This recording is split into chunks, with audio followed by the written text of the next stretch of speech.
Bato babotama vraiment na poto. Ne grandi na poto na makambo bazarate. Sikoyo ba o balongwaka Kinshasa ndeso bake poto ba memi mwa kibiso. Mwa kinoiserie na poto. Ba okoka moderniser ngote na niveau poto, bazo koka ko intégrer te. Yango moni bazaka na kati makambo wana. Yo moni muta uchi Kinshasa ke poto avandaka wana na dossier na yo. Na mutakala no kebimisati. Balobi Bellevue kutazabo yo bazi porte-monnaie Bellevue ba pesi o tiki msala YouTube. Bali bango ba na mbongo quand même. Te ba na mote.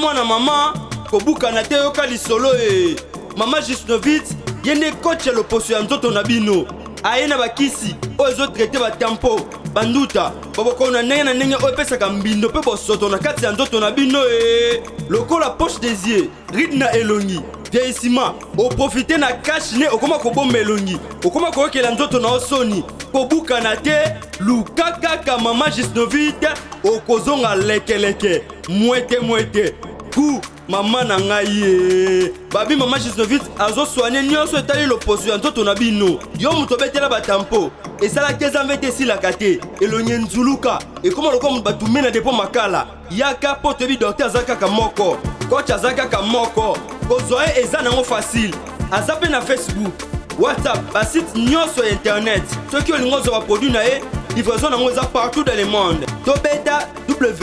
www.gisnovitz.com azosala mpe compte YouTube tobenga biso awa na plus 44 74 24 025 737 na bwaneli lisusu plus 44 74 24 025 737 balapa.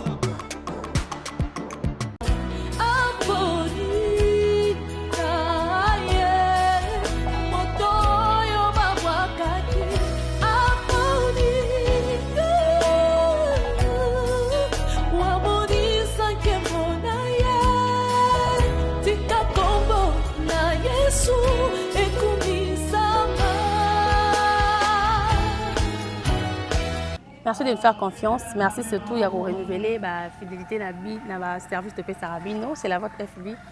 Quand il y a une nouvelle tendance télévision, dans l'émission Planète des acteurs, on a toujours l'habitude de répéter Planète des acteurs, c'est une émission qui reçoit pour vous les artistes du théâtre et du cinéma. Alors, tout ça dans le mois de mars, je pense que mon défilé à maman Kolekaniko, tu baki 100% maman. Par rapport à thème, il y a moi au Togolingato, il y a apport, il y a artiste comédien Nabiso, il y a actrice Nabiso.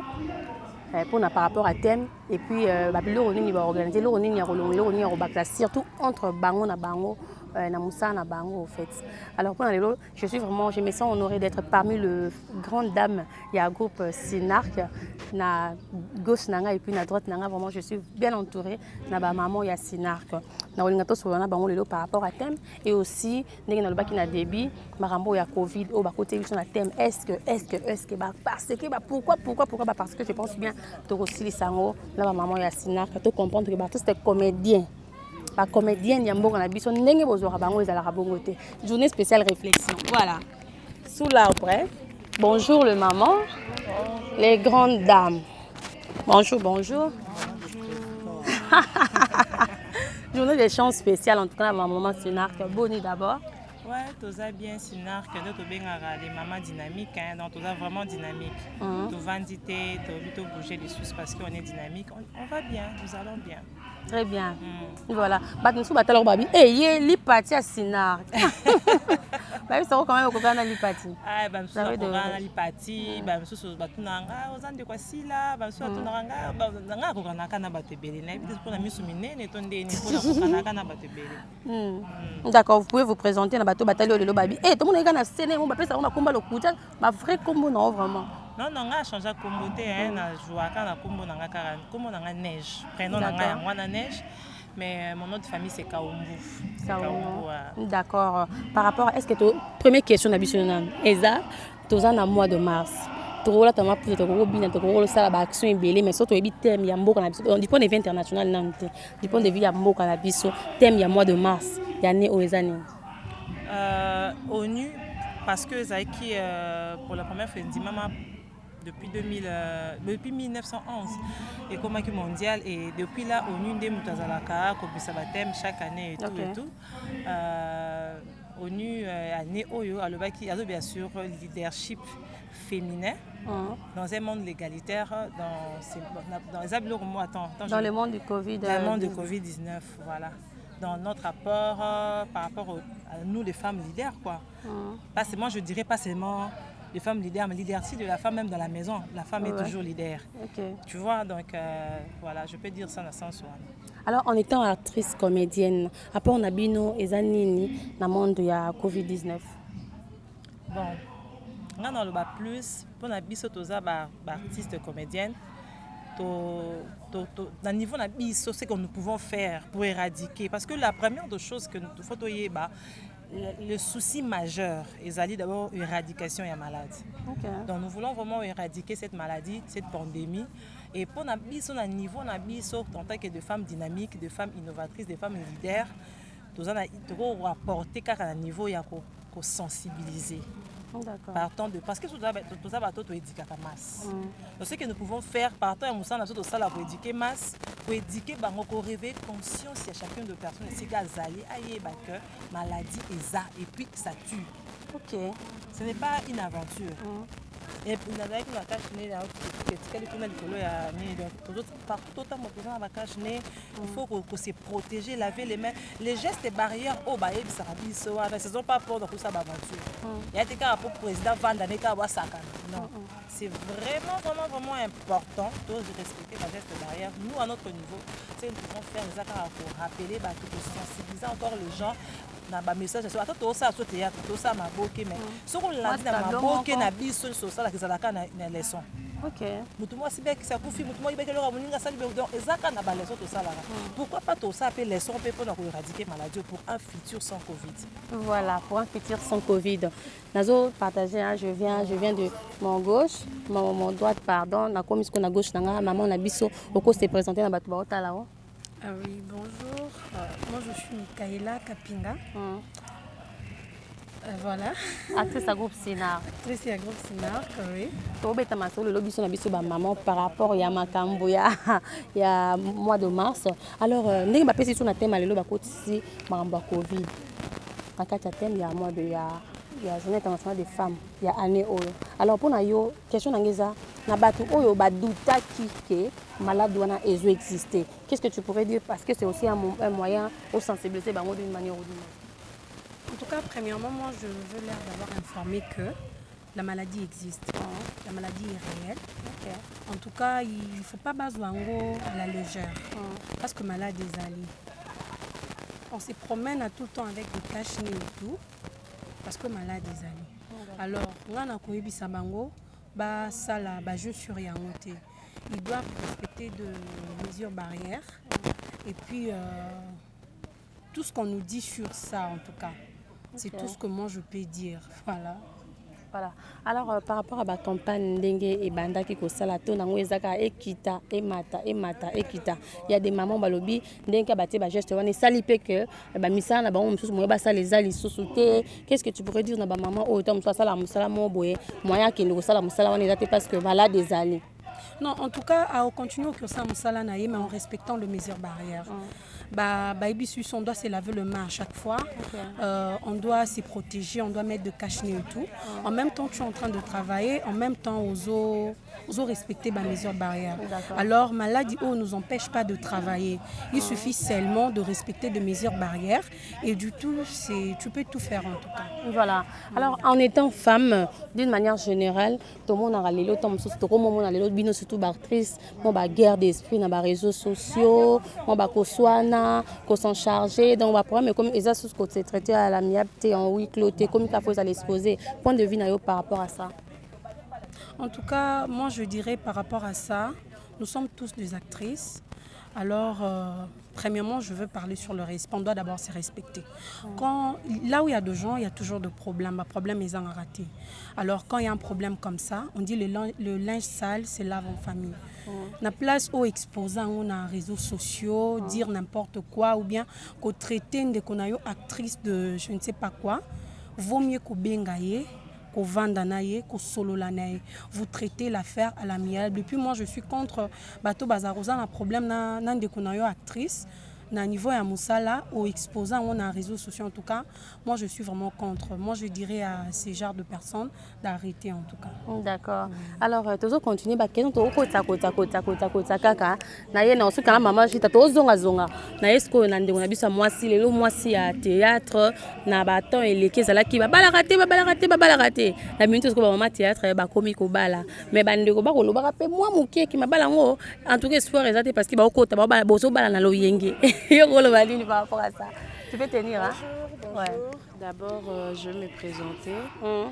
Je suis Grace Fita du groupe Sinarc. Par rapport à ta question, tu vois, Batubalobi, oui. Maintenant, tellement que Batubalobi est belé, Batumoussous Bakomo Bala parce que Balobi. Ok. Moussous Bakomo Bala parce que Mounila Bali. Toye Baté na Obala Pona Nini et pour quelle finalité? Mariage Joana et Komemanga Itiwa, Pitozo Bala Naloyingi. Et en plus de ça, Mibali O Bazoya près de nous. Biso Batu à télé. Ma fille populaire, on dit que benga biso. Mobali musu soya pendenayo parce que aux a succès. Parce que tu es trop regardé et tout. Demain après demain tant au monde moi si musu soya un succès du solo nezo betama à tourner regard. OK. Tu as vraiment un problème moi na makasi. Et puis ça dépend aussi de l'éducation hein, parce qu'il y a certaines femmes baïba ko tenir mibalité. OK. Aïba tenir mibalité. Les femmes impolies, les femmes sales, bah baïbi ko misimba nzoto te, to kuta problème on a tous un monde et comme un village planétaire. Donc quand tu dis ça tu fais allusion à la guerre aux acquis entre maman théâtre na ba maman poto na ba actrice comédienne ou quoi? En fait, excuse-moi, je n'ai pas entendu parler. Ah OK. Il y a eu une guerre par rapport à ça. Ah oui, maman poto ba bibi boyi ba mibali na bango. Bon. Maman théâtre ba silika ba bi pour entrer na mibali na bino bien te yango wana. En fait, je sais pas hein, en tout cas. Tu sais le problème to souffrana c'est quoi?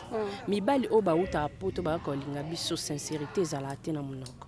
Mobali mususu oyana ya zana foyer né tranquille et tout, il veut s'amuser, aïe à nourrir yon espoir moro boyer et puis ça boum, ça crée des problèmes. Par la suite, il faut se rendre compte que cette personne-là était déjà engagée et tout. C'est les problèmes que tu as rencontrés aujourd'hui. Donc on n'a rien à voir avec le fait que yolinga ko panza ba foyer ba tout et tout et tout. Tozaka ka trompé. Okay. Tellement que toza ba victime maman tozo kufa na eloko parce que bon baza kuna to yebani te to mona na kate et tout. Tu crois à la personne sur parole, tu comprends? Et quand tu crois, tu fais confiance, par la suite tu es déçu. Oh là et là. Du coup, on est mal vu. On est mal vu. Oui. Non zongela yo parce que la neige qu'on a pas solo ba non zongela neige par rapport à ces gens maman Jita. Jita be ça d'abord on porte parole à groupe Sinarc. Voilà. Alors par rapport à onde ko uti koloba yo ko loba nini ba maman ya théâtre. Na mois de mars moi le kitoyaki o ba boboto la mibali ya batu et ko moi ko leka mais apparemment ba ndeko mingi ba pe ba mibali ngo lokwa bozo so bango na ndenge ya kisi mabala ngo pe ko umela te yo okoloba nini par rapport à ça?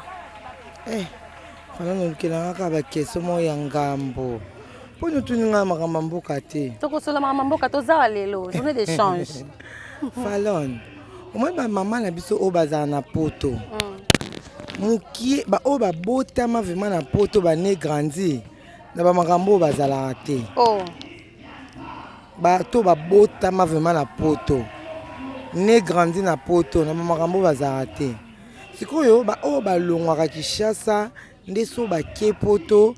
Ba memi moi qui biso moi qui kinoiserie na poto ba ko moderniser ngote na niveau poto bazo ko intégrer te yango moni bazaka na kata makambo wana yo moni muta uchi Kinshasa ke poto avandaka wana na dossier na yo na mutakala no kebimisati di nana yo ndongo zana yo bapesa kitoko adina no otamba mutakala na ba château rouge anati kwa kitoko te ok sila yo bapesa yo sila bisalo okoka akoka te natala bango kaka balobi Bellevue kutu azabo yo bazwi portemona na Bellevue bapesi yo tiki mosala YouTube babi bango baa na mbongo quand même te baa na mote parce que baolia mbongo masumu baolia mbongo ya mitoki ya bato te bango baza bakayu basalaka bamagita te soki oke kayu kende kayu bamama na biso bazaka bandeko na biso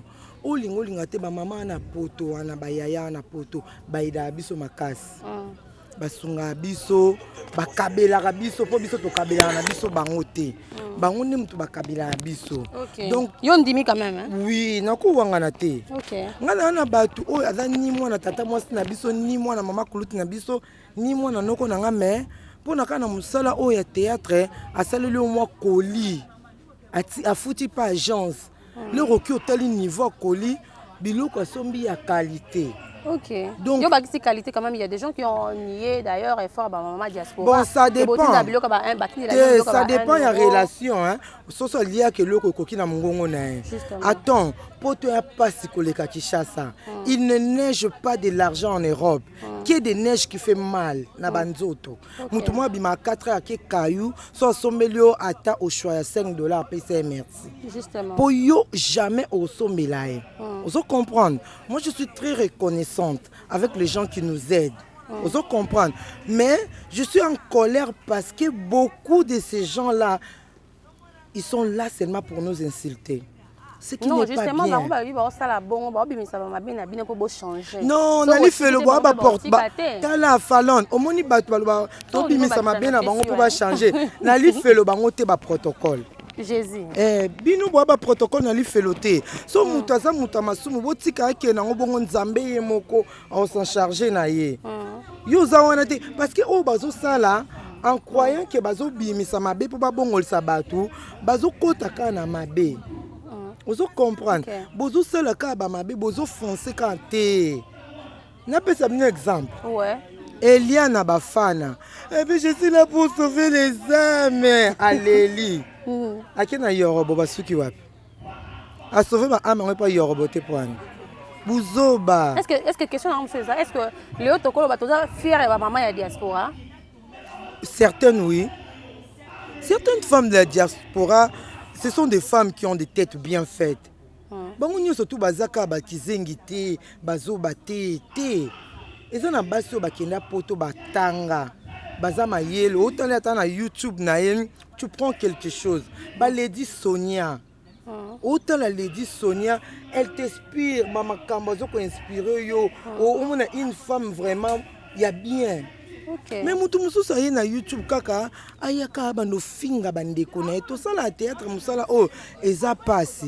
On les fait, ça vous aide aussi à se détendre, ça vous aide aussi à calmer les esprits et on vous conseille indirectement na ba jeune na biso na makam na biso bozo tirer moi ba leçon.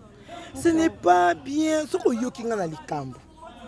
Na poto oyebi na pesa bien exemple na tala kilobi un célébrité catchfish oya Kevin A moi so ya tournaka na Disney Channel na Bachita Girls o munena obi ka lesbienne abala muninga na mwasi na tala ki on émission lobi ba lesbienne baza combien ba star oyuka ba justement bango balobela maman lesbienne makasi ya Kinshasa parce que dans notre pays la loi na biso constitutionnelle ba accorda yango te. Maman, ce n'est pas question il n'est pas question que la loi sacrilège, je veux dire. La loi ça peut accorder cela ou pas. Nous vivrons dans un pays où il y a la démocratie. OK.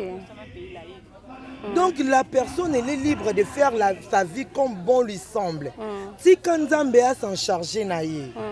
Moi ce que je déplore, ce que je n'aime pas trop auprès de nos sœurs, na ba frère pe bazana kati ba bandeko na biso ya diaspora ba youtubeurs ya diaspora ezaka ke naza mutakala na publier je suis ta sœur vraiment garde ma dignité tokota awa tu comprends respecte-moi garde ma dignité ce qu'on écoute nango appelle-moi yebisanga ou au publier ngai les erreurs on les fait tous so nga na sala erreur ya kotinda mutakala na nga mobo oyebite na circonstance nini muto ana atindaki ozo comprendre oyebite pona nini tena tous les gens souffrent on n'encourage pas cela mais du fait que oyebite pourquoi mutakala na ye komi na kati ya téléphone na yo maman to sungana to tika koyinana ozo comprendre bino boza na poto moi facilité belé mundela pesa bino o biso ana Congo pozwa ata lipa ezaka guerre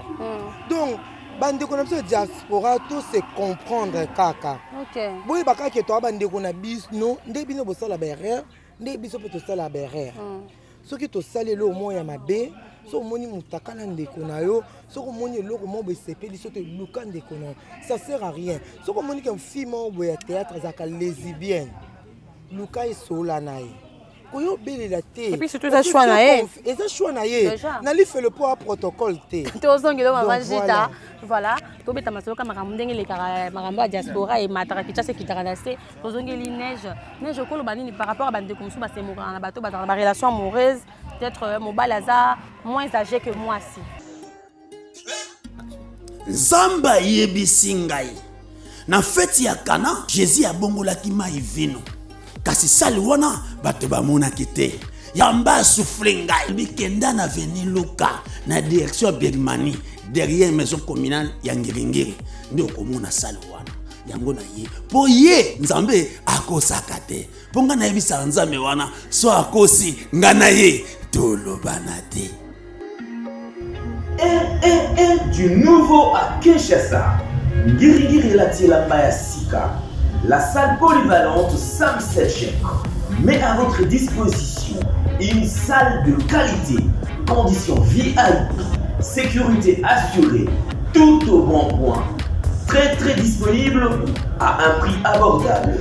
Mariage, conférences, réunions, anniversaires, pour toutes vos cérémonies, Sam Selchek, très disponible.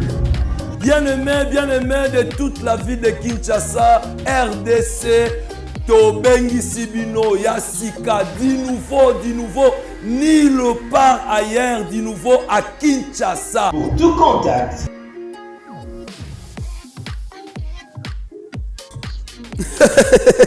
Merci Seigneur, merci.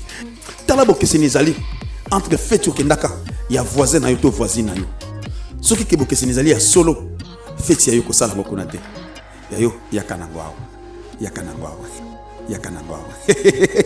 Merci.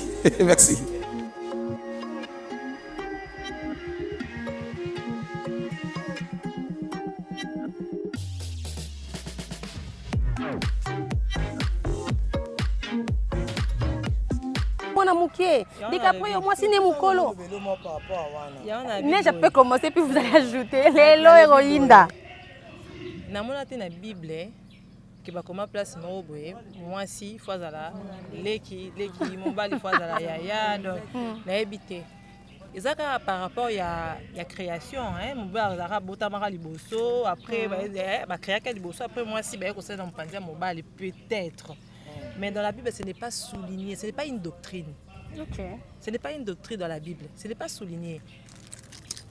La Bible dit que l'homme est la femme, le chef de la femme, comme Christ est le chef de l'Église. Tu vois, et ça, aux chefs, tu peux se placer dans que Sarah n'a pas Abraham Seigneur. Donc tu peux se placer qui Seigneur, non, mon bal est à bébé, à mon colono ya, mon colono mon bal a 10 ans, 20 ans. Mais quand tu respectes ton homme, quand tu le mets à sa place, tu as les mobile. Tu as 999 femmes. Parce que bébé moi il y a une année, il y a mobile. Ba bois keka a. Tant ba il, ba jamais elle. Tant ba ils sont là-bas. Autant ils sont au total 999 femmes. Mais un bébé là de 3 mois, il y a mobile, ils sont là-bas. Pour dire qu'un homme domine, quel que soit son âge, quel que soit un homme domine toujours. Alors pour les gens qui jusque-là, malgré le 21e siècle, malgré la maturité, malgré que le quoi s'intégrer, je traiterai toujours mobile, il y en a mon mingi, moi sur là. Il y en a le biboye. En tout cas, dans mon avis, Mundela Zara, un petit dieu. Parce que quand tu cherches dans le vocabulaire, il y a Mundela, au moins il y a tout y est. Mundela le biboye. À l'obi, j'allais dire mes bunginga. La couleur, et c'est discutable. Le goût et le couleur ne se discutent pas. Donc, tant que déjà Tali Penza Boy, Tala, le roman à mon accord a commis 6. Moi, je t'aime Nangambo. Moi, je t'aime Nangambo. Batuni wana au mon anime. Abi 6. Batuni à côté au mon anime. 9. C'est qui a raison, qui a tort? Ben justement. Tu vois, c'est que toi tu vois dans mon nom de homonate. Angle ni hôtel et lo quoi. Et ça angle au hôtel et lo qu'on a eu né. Hein? Ceux qui va bono zalaka, ou linga bana mikie. Isa yo. Ceux qui va connaître singa bo epena zananga faiblité pour na je na faiblité pour na bala trop jeune. Moi mon bal na la différence ça va 15 ans. OK. Tu vois, la différence ça va 15 ans. 15 ans au le bas. Mais Isa yo so linga ba za âge moko. Si on va les aller qui n'a je ne peux pas venir comme ça. Eh, maman les banaba mi qui était maman mi qui banaba mi bali. Vraiment, écart d'âge et une jolie ça va photo ma kalunga na mobile na et bibi ça dit capri alinga mukolo. L'amour n'a pas d'âge. Premièrement, c'est ça. L'amour n'a pas d'âge. Netinga la zaboui. Hein? Je peux exemple à Moutouté, je peux exemple à Ngamoko. Je suis né le 16 août 1983. OK. Donc, si tu as le 16 août, tu as 38 ans. Mais ce garçon, il y a 45 ans, il y a un boy. Au bout, il y a pas ni. Mais ce tonton, il y a 65 ans, il y a un case. Jésus-Christ. Non, par rapport à la relation amoureuse, par rapport à l'âge. Été intérieur, intéressé. Premièrement, je suis attirée par les hommes âgés. OK.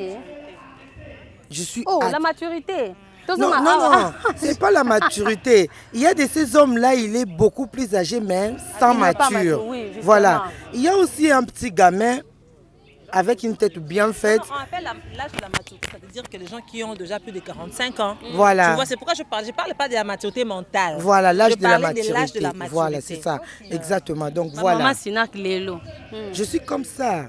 Les hommes âgés, donc je suis fan. Vous êtes aussi fan? Non. En tout cas, oui, nous avons partagé même ma vie nagite en tout cas. Parce que n'a encore le bas trop té. Non, le bas trop té parce que nous sommes mariés. Il n'y a pas photo, il n'y a pas match. Nous sommes moins âgés. Les catés, il faut changer. En fait, pour moi, qu'il soit moins âgé ou plus âgé, il reste un homme. Il reste un homme. Il prend la place d'un homme dans ma vie, c'est tout. Ça dépend maintenant de sa taille. Moi, je préfère la maturité mentale, qui est l'âge de la maturité, en tout cas. Parce que si je comprends bien, une femme à cause d'aller à 35 ans, à cause d'aller à 35 ans, si l'homme en question est mature, ça n'engage que lui. 25 ans. Ça n'engage qu'elle, pardon. Ça n'engage que la fille en question, tu comprends. Le problème dans le couple, c'est quoi? De s'attendre, se respecter, s'aimer, c'est tout. Quand vous remplissez les critères qui demandent que ces deux personnes soient ensemble, c'est suffisant. Qu'est-ce que l'âge a à voir? L'âge est un chiffre, ma chère. Âge n'a bolingo. Et la vieillesse aussi, c'est un état d'esprit. Rien à voir avec la personne. En tout cas, je te jure. Je te le Moi, jure. j'ai 31 ans. Ah, voilà. Mais dans Tonanga, je me dis, je suis bébé. Oh, tu te dis que je me dis qu'il y a un bébé. Parce que bamisous au mona azana ajamuke elongi kubi parce que makanise leki ngana koksi ajboy non na balite non na saliboy tika tanzambe sala soit lobaki ki ozwa na 80 ou bala na 80 ans attends. Vous êtes le femme, vous demeurez toujours célibataire parce que vous êtes trop exigeant. Nzamba pesa mobali ya kitoko lobi kitoko mana mbongo te. Apesa mobali mbongo te ana mbongo me aza mukuse. Vous êtes trop exigeant. Ndetinga lingana ba bugarte. Les beaux gars, ce sont des gars à problème. Au moins, il y a un critère pas mobali, hein? Qui soit intelligent, voilà, qui soit courageux, à un avenir, ou attanga. En tout cas, on n'a pas une exigence. Il faut attendre. Parce que soit on sait espérer que demain, après-demain, ça va marcher. Ouais. Pour moi, critère nanga mobile ya liboso yangwana. Mais à zappé mon c'était quand même. Ngalinga bagabari. Ça m'a goût déjà. Au moins, il y a comme il y a un goût. Par contre, chez moi, qu'il soit beau ou vilain ou moulaï moukousse, je suis pas là-dedans. C'est ngai, c'est l'âge et puis c'est l'intelligence. J'aime des hommes intello. Attends, tout de suite, tu as affaire avec Tala. Oui, bien, non, mais ben, la maille était. Il te fait tout avec l'intelligence. Mais Zwaka mobile mo o atanga te wana.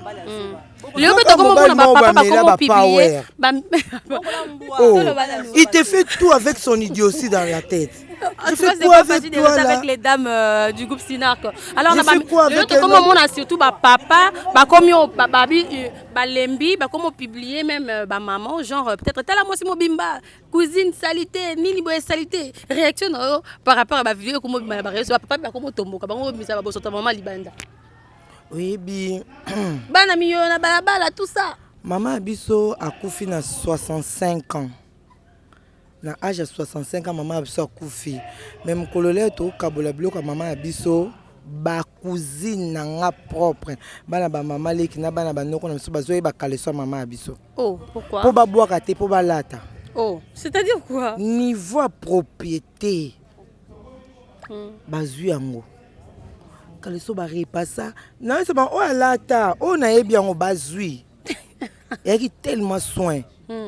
Donc, ceux qui maman m'envoie le pour WhatsApp, na Facebook et y a encore mon petit ganda qu'on est salité. Il faut bon l'ande si kaouta. Moutoua comme ma qualité.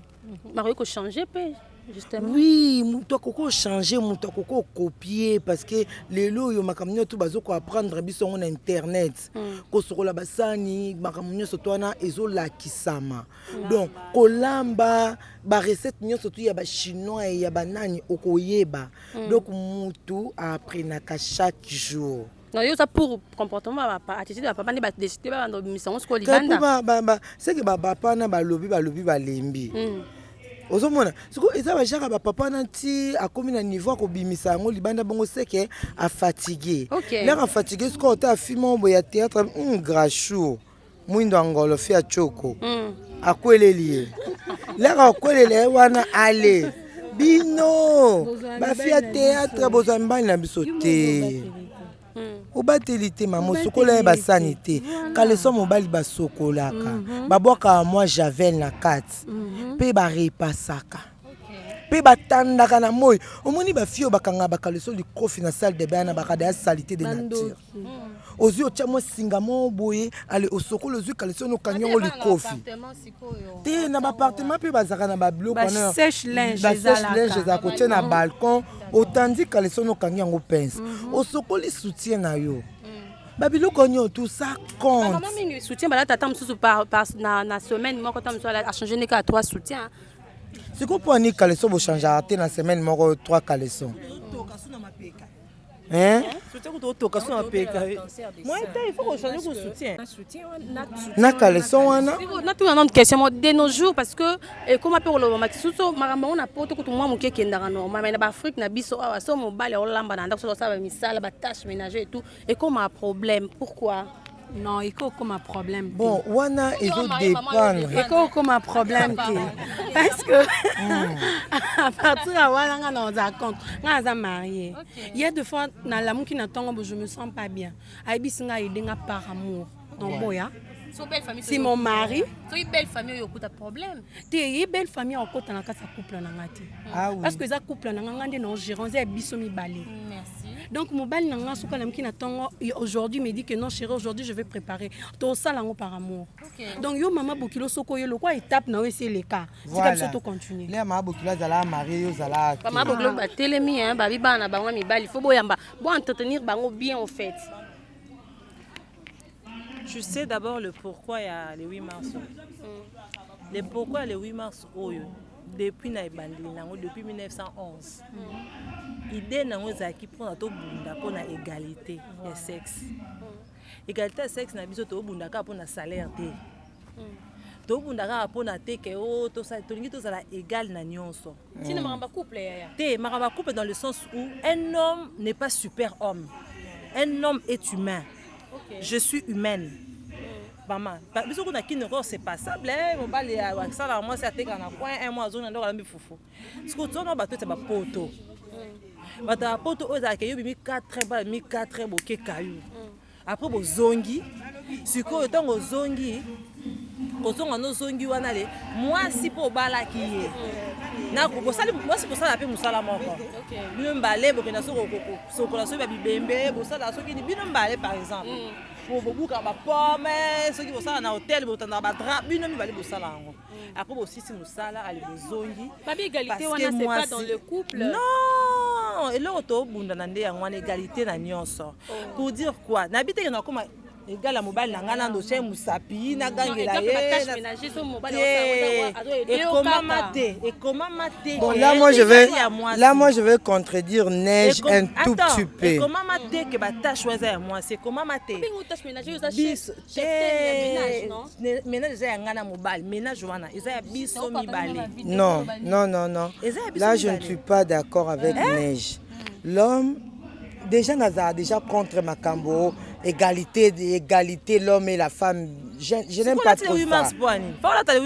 Nalati le 8 mars c'était pour na kokana mibali. Nalati le 8 mars pour na tika la mwasi mais mwasi o ya mayele mwasa buzo bate. Nalati le 8 mars non parce que na tinda mobala skwa basani pour nous sommes biso mibale dans les mêmes pieds d'égalité. Non. L'homme est le seigneur de la maison, le seigneur de la femme. L'homme, il est le chef et il restera. Tala, wana ya Bible mtelobi yango. Et a beaucoup l'état té. Est-ce que mobali a sala musala ndaku te pour seigneur. Yozobela par exemple. Neige. Oui, asala ngo par amour. Asala ndaku na biso. Bon, c'est que bon banda pe ko mema basemi na tour lelo yo muto bota ki lobi yem. Zamende mutasala ki ngo bongo. Ponzambe kinde mutasala mobali. Nzamba kiteke mobali za mokondi pona yo moi si ozala esclave ndako ça ça non. Tu n'es pas son esclave. Peut-être tu me comprends pas. Oyo zela, oyebi makasi oyo biso basi nzamba pesa biso. Modèle oyo kolekisa serpillère na ndaku ne ya mobali kokana ka te. Non, il y a des saisons malgré dans l'amba, obi ke ba chef cuisinier ya mokili baza ba mibali. Est-ce que bien? Eza métier na bango. Est-ce que bon si ko bengela nga banquier moko te ka yo ponction. Oh, kasi on a le bina yo te, on a le bina yo. Chef cuisinier. On a le bina yo. On a le bina yo. Pour te dire que à quoi ça peut serpillère koleka yo. Oui, sera tangela. Non, pas nécessairement. Il y a de ces hommes qui me préparent, qui balam makaba ça me sanda koleka basi atangela. Maman. Soko moni ces hommes là, à out internat, peut-être à kolana ban azala mwana mobali liboso na famille ba o balande bana basi bazaka mikie. Moi mon problème n'est pas que aider maman na bango. Mon problème, moi je ne dis pas que les tâches où eza moi si andako mobali to comme partager non. Je le dis zela maman ya le otuni question le bi na ye ndingo bala. Donc ko kabola ba tourna mobali ngabi no ko ka tourte il peut faire bi ba bokilo ba olinga te non ngabi ponya linga te parce que mobali aza humain. OK. Problème nangeza o comprendre ngate. Na le bi te ke na tanda ko na ko sala ke mobali to kabola tout non je suis pas là. Je dis ceci mobali a besoin ngote ke azo aider. Au changer de tu étais là. Na le ba ngote mobali azo te ka aider. Ah aider ngate na bi te mobali azo aider. Ezanda kunanga ezanda kunayo. Yuso sokoli mono bi aider nga. Osokoli nini moi ça ne dit là que edenga te ezanda kuna biso mibale tu peux le faire quand tu en as la possibilité en tant qu'homme. Maintenant comme avec un vandi boy papa tout en pondo quand tout en tomate té. C'est ça. Moi je dis pas ça. Je dis pas ça mais je dis la ligne de balongo dans le contexte que tant azo sala yango aza ko edenga. Non, ngani ni balongo dans le contexte là. Alors bon, balongo dans le contexte wana je suis pas sûr que l'on a pour déjà ces ala bongo. Ezala déjà bongo. Moi je veux l'égalité, je vais être ministre comme monsieur le ministre, madame aussi. madame la ministre. Je vais être PDG comme c'est les PDG et tout. Je veux l'égalité dans le niveau. La plan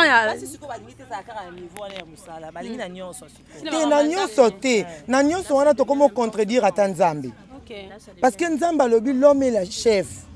Il est le chef de la maison et tout, le chef de la famille. Yusko lingi yo poko mabongo ata business moko. Attends le 8 mars, on sait que le 8 mars en to comme là telon ndenga makolo. Oui, tout là on peut na mutu. To contredire Nzambe té. Ba égalité, ba émancipation, ba biloko na nyoso to ana. Quelque part moi je trouve ça un tout petit peu diabolique. Ouais, j'aime pas trop dire que la femme Vous êtes contre? En tout cas, je suis contre. Contre Gita. Oui, je suis contre. Mais vas-y, tu es libre, maman. Oui, je suis contre premièrement parce que, ma belle, Osa moi aussi. Osa a besoin, Osa est libre de faire ce que tu veux. Ouais. Quand on est en train de parler de l'homme, non, s'il te plaît, laisse-moi finir. Je vais te laisser parler. Michaela, tu vas parler, sinon je vais oublier. Je vais seulement te rappeler une chose. Une femme ne peut pas être libre de faire tout ce qu'elle veut. Tu n'as contesté que Nino Lobelango. Tu sais que dans la loi, on a vu ça, qui m'a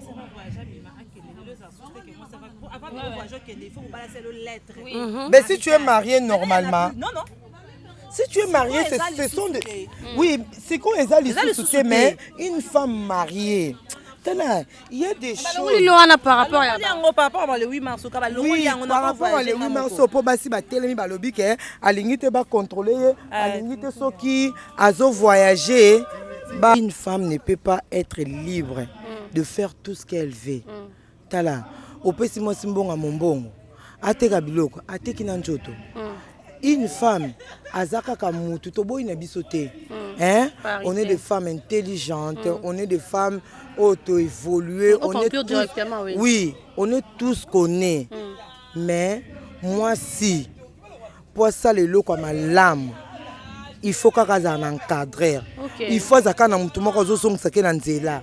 Chérie, par amour. Chérie, ne fais pas ça. Chérie, tu vois, si tu vas comme ça, tu vas te perdre. Il serait mieux que tu passes au milieu. Une femme, c'est comme ça. Elle doit toujours être encadrée. Voilà, elle doit toujours être encadrée. Nous courons derrière les temps. Et madame, comme il souka, mot de la fin, pour les lots, maman, c'est Boya qui m'a bé par rapport à débat à mois de mars. En tout cas, mot de la fin, s'il te plaît, tu peux passer, j'ai besoin de... Voilà, merci beaucoup. Merci. En fait, moi, je voulais dire aux mamans ceci. Ma maman, ma tantine, ma leki, ma yananga. Journée tout mois de la femme, parce que j'ai entendu parler d'une maman qui a brûlé sa maison pour me balayer sur le 8 mars. C'est pour ma première fois depuis ma cambo et banda. Parce qu'on devait faire une émission, il fallait quand même décorer. C'est pour déclarer nos droits. Ndé ba pesa biso journée de la femme wana na moi wana. Et puis tant ba pesa biso ango to déclarer ba droit na biso ezate poto matela mibali. Toto zo place à mibali.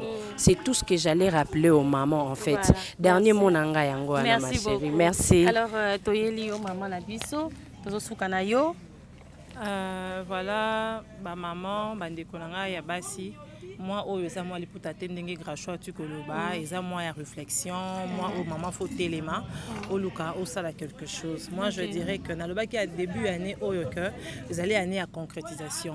On ne peut rien concrétiser sans projet. Bandana un projet, à terre, au tekama tembele, à terre, au tekanguba, à terre, nini, banda. Kolobango kate banda telema osunga penda kulokola papa. Vraiment, merci beaucoup. Alors merci, ça a été un plaisir de passer ces très bons moments avec les dames du groupe Sinark. Merci également à Bande Koutou Bisso, Michel Linvo, les grands saoudiens, mais c'est surprise. Michel Linvo, les grands saoudiens depuis Lausanne, le cœur de madame Néné Linvo, la saoudienne.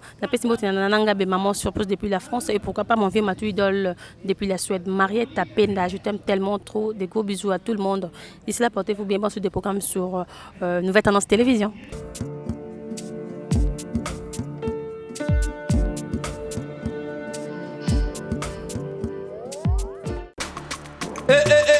Moi na maman, kobuka na te yoka lisolo Maman Gisnovitz, yene coach l'opposition nzoto na bino.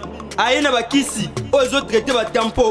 banduta babokona ndenge na ndenge oyo epesaka mbindo mpe bosoto na kati ya nzoto na bino lokola poche des yeux ride na elongi vieillissement oprofite na cash ne okoma kobomba elongi okoma koyokela nzoto na osoni kobukana te luka kaka mama gisnovite okozonga lekeleke mwete ku mama na ngai babi mama gisnovite azoswane nyonso etali loposo ya nzoto na bino yo moto obetela batampo esalaki ezambe te esilaka te elongi nzuluka ekoma lokola moto batume na depo makala yaka mpo toyebi dokter aza kaka moko coach aza kaka moko kozwa ye eza nango facile aza mpe na facebook whatsapp basite nyonso ya internet soki olingi ozwa baproduit na ye livraison nango eza partout dans le monde tobeta www.gisnovite.com azosala mpe compte youtube tobenga biso awa na plus 44 74 24 025 737 na bwaneli lisusu plus 44 74 24 025 737 balapa